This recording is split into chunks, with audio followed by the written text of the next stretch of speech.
Hi everyone, this is Aparajita from evidyarthi.in। उम्मीद है आप सब अच्छे हो and you all are doing great. So guys, हम लोग कर रहे थे आपका chapter number 5 minerals and resources आपकी जियोग्राफी की बुक से। एंड आज का जो टॉपिक होने वाला है वो है non ferrous minerals. So guys, इसका छोटा भाई फेरस मिनरल्स को अगर आपने नहीं पढ़ा आप जाके पढ़ सकते हो।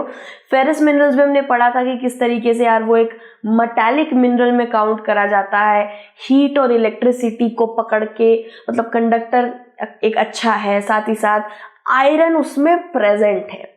ठीक है भाई, जिस भी मिनरल में आयरन प्रेजेंट है भाई, वो मिनरल कंस्ट्रक्शन के लिए, बिल्डिंग बनाने के लिए भारी भरकम चीज़ों को उठा सकता है, क्योंकि वो अच्छा खासा रिजिड है, अच्छा खासा ताकतवर मिनरल है। ऑब्वियसली बात है, आयरन कोई छोटा मोटा मिनरल तो है नहीं, काफ़ी ज़्यादा ताकतवर मिनरल है। लेकिन यार इसकी बात करी जाए तो ये भी हीट और इलेक्ट्रिसिटी का अच्छा कंडक्टर होता है। सारे non ferrous minerals heat and electricity conduct कर लेते हैं, इलेक्ट्रिकल अप्लायंसेस में इस्तेमाल होते हैं, लेकिन कंस्ट्रक्शन में इतना इस्तेमाल नहीं होते हैं। क्यों? क्योंकि यहाँ पे भाई आयरन एब्सेंट होता है। ठीक है।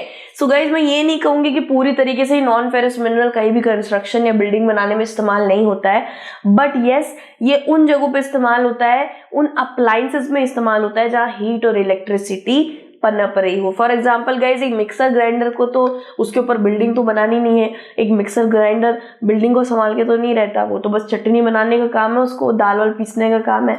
हाँ, तो उसके अंदर ये नॉन फेरस मिनरल इस्तेमाल हो सकता है। लेकिन अगर एक बिल्डिंग को खड़ा करके रखना है, उसके नीचे तो आयरन ही एक अच्छा काम करेगा ना। नॉन आयरनिक मिनरल समझ लीजिए इसको, इसमें आयरन बिल्कुल भी नहीं है। हाँ, लेकिन हीट और इलेक्ट्रिसिटी का अच्छा कंडक्टर है। ओके, सो फेरस में आयरन है, इसमें आयरन नहीं है। अब यार मेरी थोड़ी गला वाला खराब है, तो उसके लिए थोड़ा सा माफ कर देना। ठीक है, बच्चों से गलती हो जाती है, मैं बच्ची नहीं हूँ। बट यार आप लोग तो बड़े हो, मेरे लिए तो काफ़ी बड़े हो आप लोग। सो यस, आई होप आप लोग समझ रहे हो। मेरा गला वाला थोड़ा ख़राब है यार, तो बिड़ू लोग आप लोग समझ ही जाते हो। बेसिकली यहाँ पे हमने वही बात कर ली है, फेरस और नॉन फेरस में क्या डिफरेंस है। दोनों ही इलेक्ट्रिसिटी और हीट कंडक्ट करते हैं, बट आयरन किस में प्रेजेंट है? फेरस में, और एब्सेंट है नॉन फेरस में। ठीक है, बात डन है। ओके, तो यार minerals that do not contain iron क्या कहते हैं? उनको नॉन फेरस कहते हैं। बार बार क्यों कह रही हूँ? क्योंकि एक नंबर के क्वेश्चन में आ जाता है। इसके बाद यार हम बात करते हैं कि रिजर्व्स की बात करें तो reserves and production of non ferrous mineral की बात करें इंडिया में, तो यार इतना सेटिस्फैक्ट्री नहीं है।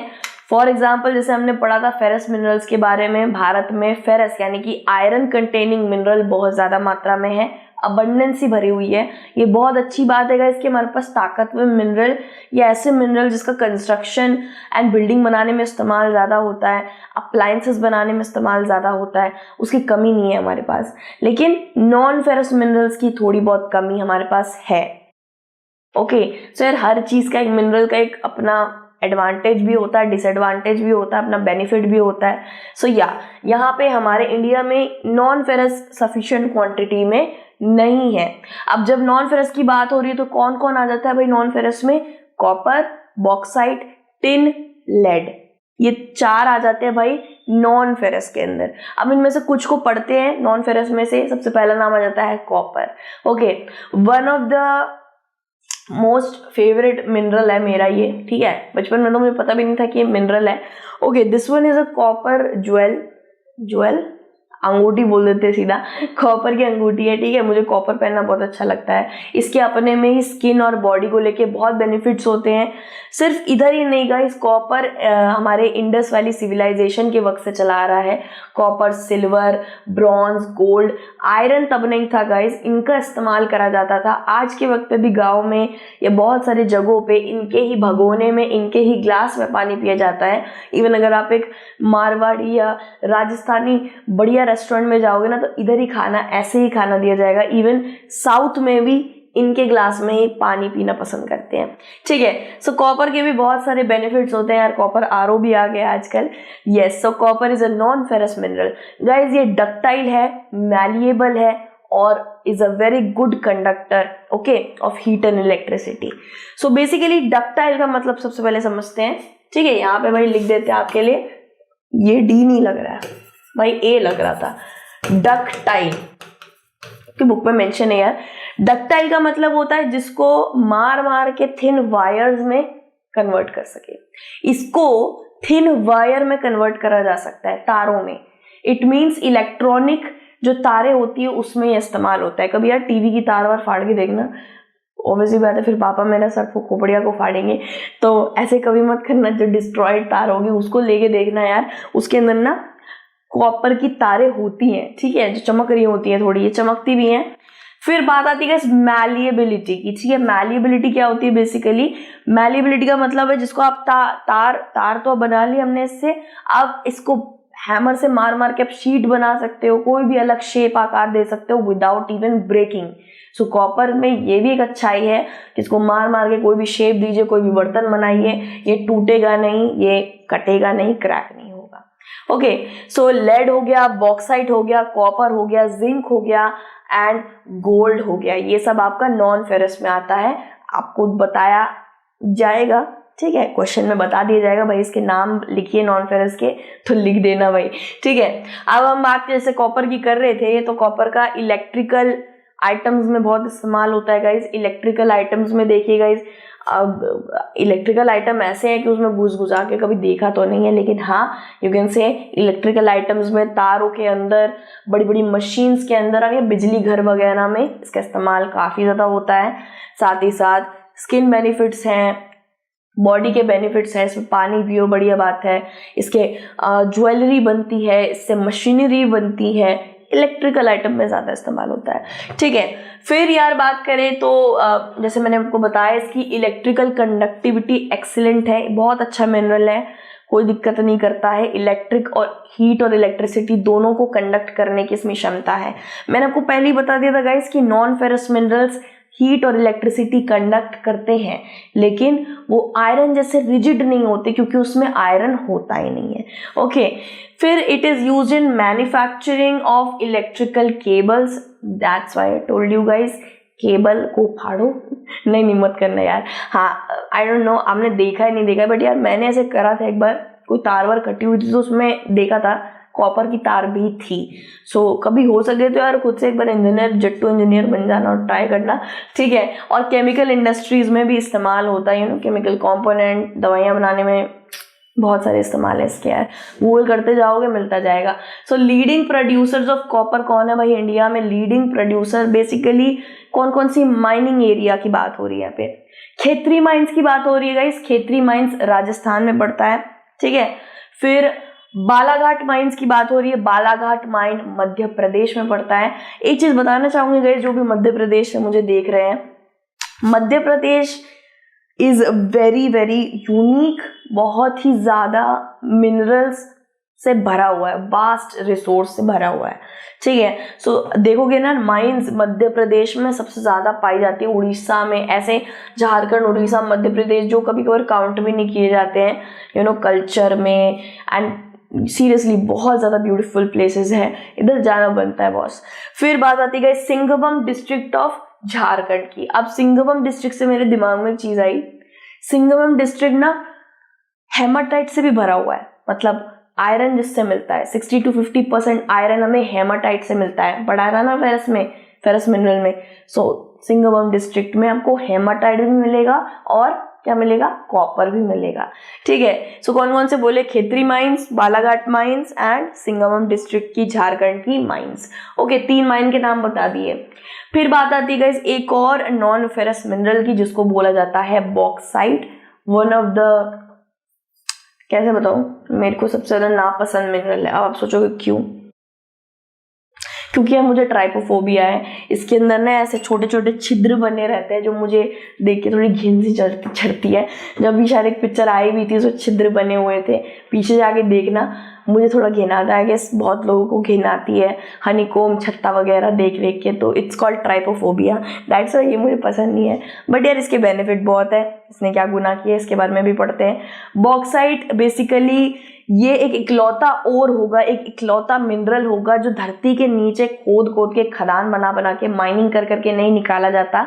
ये धरती के ऊपर ही मिल जाता है उनको, ठीक है। सो गाइस इरोजन और वेदरिंग तो आपने पढ़ा ही होगा। इसके अंदर क्या होता था गाइस, पत्थर आते हैं, टूटते हैं पानी और हवा से, टूट के बिखर के फिर वो एक साथ जुड़ जाते हैं पानी और हवा से, नेचुरल एजेंट से जुड़ जाते हैं, फिर उसका रंग बदल जाता है, उसकी आकृति बदल जाती है, दैट्स व्हाई इसमें छिद्र छिद्र हो रखे होते हैं। सो वेदरिंग और इरोजन के तरीके से ये बनता है, ओके। कोई अंदर नीचे मैग्मा या लावा से नहीं बन रहा है, ये नॉर्मली वेदरिंग एंड इरोजन से बनता है, ये धरती की सतह के ऊपर, ओनली बॉक्साइट, ठीक है। सो गाइस बॉक्साइट की बात करी जा रही है तो बॉक्साइट का सबसे बड़ा कारक ये है कि इससे एल्यूमिनियम बनता है। एल्यूमिनियम फॉइल देख के आ जाओ गाइस, हाँ मैं उसी एल्यूमिनियम की बात कर रही हूँ।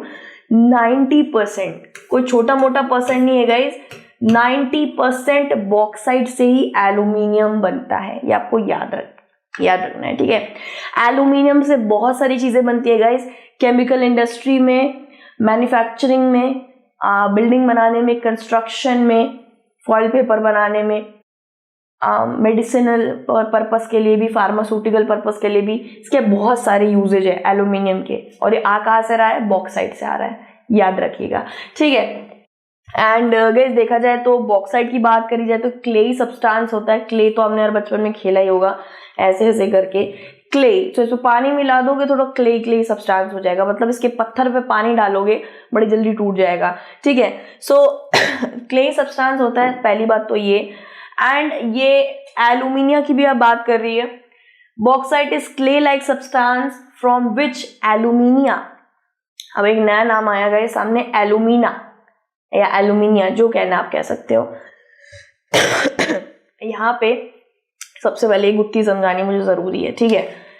यहाँ पे आपको ना दो नाम बार बार आ रहे हैं, एक है एल्यूमिना और दूसरा है एल्यूमिनियम। अब ये मत सोचना कि ये दोनों सेम है, नहीं, ये दोनों सेम नहीं है गाइस, दोनों के दोनों डिफरेंट है। एल्यूमिनियम का और एटॉमिक नंबर 13 पड़ता है और एल्यूमिना एक केमिकल कंपाउंड है, ठीक है। एल्यूमिना से एल्यूमिनियम आता है, ये आपको याद रखना है, ओके। एल्यूमिना से एल्यूमिनियम आता है, एल्यूमिनियम फॉइल जिससे बनता है, एल्यूमिनियम ये बड़ी बड़ी वायर तार क्या कहते हैं इसको, पाइपें जो बनती हैं, ठीक है। सो एल्यूमिना से एल्यूमिनियम निकलता है और बॉक्साइट से भी एल्यूमिनियम निकलता है। एल्यूमिना से कितना निकल रहा है वो नहीं पता, लेकिन सबसे ज्यादा बॉक्साइट से निकलता है जो है 90%, ओके, ठीक है। गला खराब है इसलिए परसेंट का परसेंट हो गया है, ठीक है। सो अब यहाँ पे बात करते हैं गाइस, एल्यूमिनियम आपको सबसे ज्यादा कहाँ मिलेगा, अमरकंटक प्लेटू, ठीक है, चिंता मत करो मध्य प्रदेश में है ये भी। Maikal hills, okay, Maikal hills again east Madhya Pradesh Chhattisgarh में पड़ जाता है, ठीक है। एंड फिर बात आती है बिलासपुर कतनी, अगेन मध्य प्रदेश। सो बिलासपुर कतनी, अमरकंटक और माइकला हिल्स, ये तीनों की तीनों जगहों पे आपको भर भर के एल्यूमिनियम मिल जाएगा, जाना मत, निकाल नहीं पाओगे। तो बॉक्साइट डिपॉजिट गाइज सबसे ज्यादा मध्य प्रदेश में है, ये हम जानते हैं, लेकिन दूसरा नाम अगर पूछोगे तो दैट इज उड़ीसा में सबसे ज्यादा आयरन तो मिलता ही है, साथ ही साथ 49% तो बॉक्साइट भी मिलता है, यानी कि एल्यूमिनियम का खजाना बड़ा है यहाँ पे, ठीक है। सो टोटल प्रोडक्शन गाइज 49% दिखाई थी भाई उड़ीसा में, 2016 एंड 17 की सेंसस रिपोर्ट में पता चला था, ठीक है।